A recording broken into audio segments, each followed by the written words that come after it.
The following file is affected by a Class 1 info hazard. The normal presentation of this document has been altered through anomalous means. This is considered normal and is not cause for alarm. Hello everyone, my name is Agent Paul of Mobile Task Force Delta 7, codename Bookkeepers, and welcome back to another SCP document review. And the SCP we'll be reviewing today is SCP-4494. Anomaly class, Archon. Archon class anomalies are anomalies that should not be contained due to the damage that would be caused by doing so. Special containment procedures. Direct witnesses to SCP-4494. Related activity are to be amnesticized as necessary. No actions are to be taken against SCP-4494 by Foundation personnel at this time. Description: SCP-4494 is the physical embodiment of the concept of fighting crime. SCP-4494 typically manifests at night during law enforcement actions in which the relevant criminal element has an advantage in order to render aid. It appears as a humanoid male of indeterminate age, wearing a wide-brimmed hat and long coat, and calls itself the Specter. Once it has successfully aided the relevant party, it will demanifest, though it has been known to hold brief conversations with people present beforehand. The content of these conversations has typically been noted as jarring or surprising. SCP-4494 also possesses a number of minor physical anomalies. It absorbs a significant portion of light across the visible spectrum, causing it to appear almost entirely black, and is able to alter the length of its cloak at will, an ability it seemingly only uses for dramatic flourish. Additionally, it possesses minor infohazardous properties. When referred to in text, the reference will always appear in a stylistic, dramatic font, and the speakers invariably use a dramatic whisper referring to SCP-4494 verbally.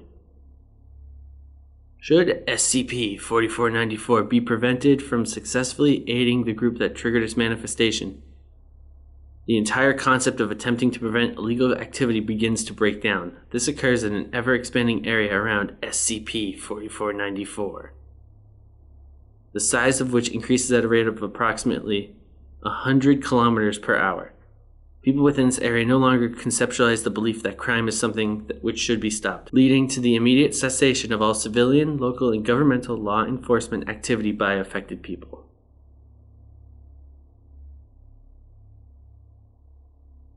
To date, the only method of reversing this effect is to allow SCP-4494 to successfully aid law enforcement in preventing a crime in progress. Thus, it is believed that should the effect of impeding SCP-4494 become global, it would become irreversible. It should be noted that while SCP-4494 appears to consider the Foundation a law enforcement organization, law enforcement is not the mandate of the Foundation, and as such, Foundation personnel in the field are rarely significantly impacted by this effect. SCP-4494 Failure Timeline. The following table contains observed results of SCP-4494 failure within a single city. Time since failure: hours, minutes. Result: 2 minutes. Law enforcement activities cease. 5 minutes. Local police forces all functionally disband, unable to comprehend the nature of their job. 10 minutes. Violent incidents and traffic accidents skyrocket as the local populace no longer possesses any conception of the consequence for illegal activity. 30 minutes. Criminal elements become exceedingly active. No one in the city can conceive of the idea that they should be stopped. Hour 20. Full-scale looting begins. 2 hours. Local media begins musings.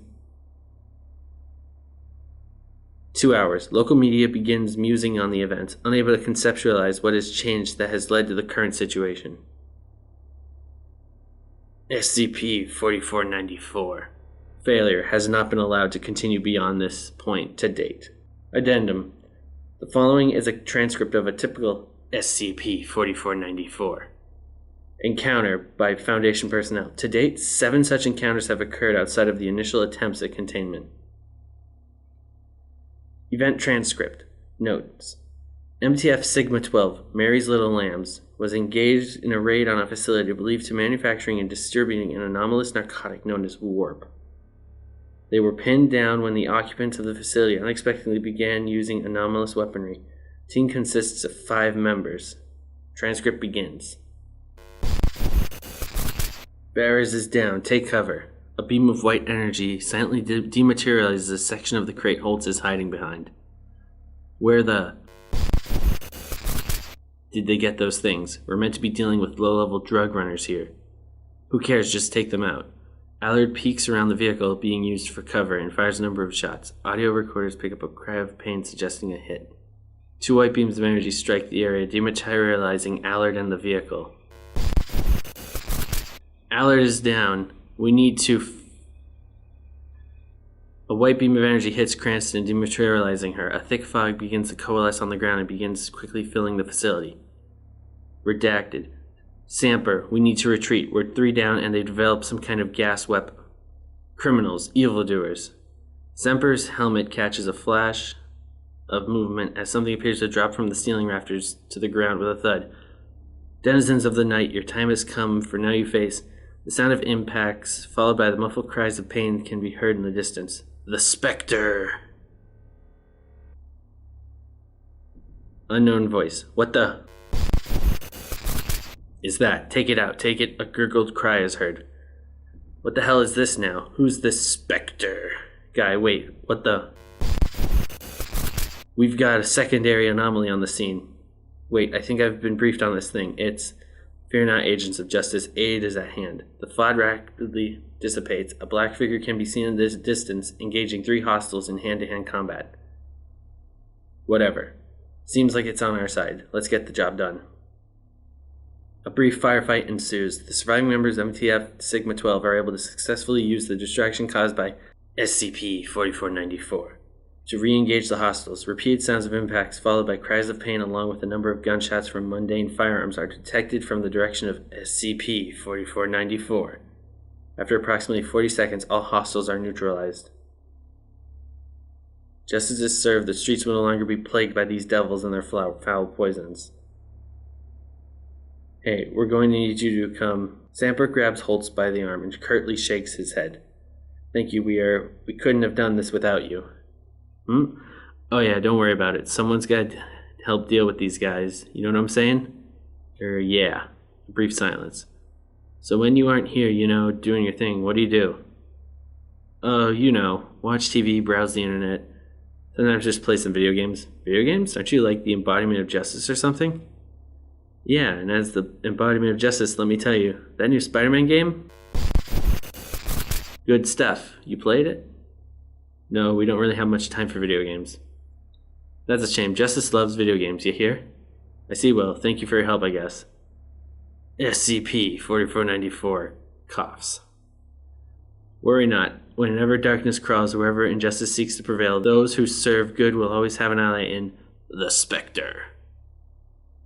SCP-4494 spins, its coat billowing dramatically and obscuring the cameras of both Holtz and Samper. When the visuals return, SCP-4494 is gone. Transcript ends. Ugh. It's really weird how it, I don't deal with a lot of info hazards, and it's weird how it just, forces you to say stuff. Well, everyone, that's it for this week's document review. Thank you all for listening and watching. This one's pretty interesting. I've never encountered this one because it's more out and about, and since it's not actually contained. But yeah, thank you all for watching. My name is Agent Paul of MTF Delta 7, and I will see you next week with another document review. Bye.